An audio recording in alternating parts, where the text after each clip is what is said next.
I'm Sheila Van Tol. I'm a couples counsellor and I offer couples counselling in Edinburgh. Today I want to talk to you about that stage in therapy where couples may decide to separate or divorce. It also may be that they haven't been through a therapy process but they're actually deciding to separate anyway.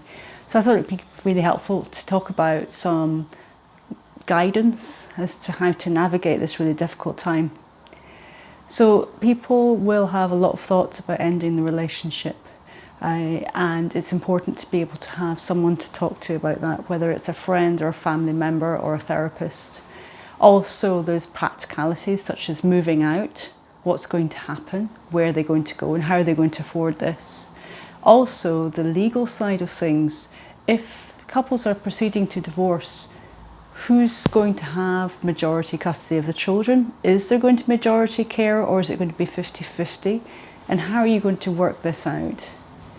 Now, given emotions are often running high at this time, it's really difficult to actually work this out together.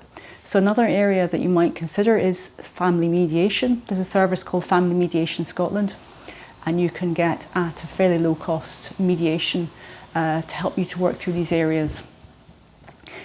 One thing that people can be really confused about is how to maintain the welfare of the children at this really difficult time. That's an important thing.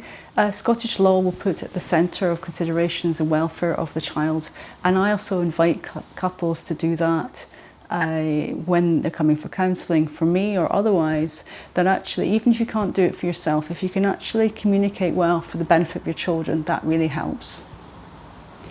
Also, there can be an awful lot of anger, hurt and fear flying about, and you've got to be really careful as to how this affects your negotiations when you're going through separation and divorce. So actually being able to de-stress, being able to take time out and to get some sense of perspective can be really helpful. I know it's not easy. You'll have sleepless nights, you'll feel anxious, there'll be a lot going on, but the calmer and more objective that you can be, the better the settlement that you'll be able to get. Also, people, when they come to the end of a marriage, there can be a big conflict about breaking the marriage vows. It may be that you have whatever your ideas about marriage. There is a great loss that goes along with breaking the vows for some people. For others, it's a sense of unexpected depression or grief and wanting to withdraw from family members or friends because of a sense of shame or a sense of inner questioning. So that's the first bit of this video, which is the initial thoughts on separation and divorce.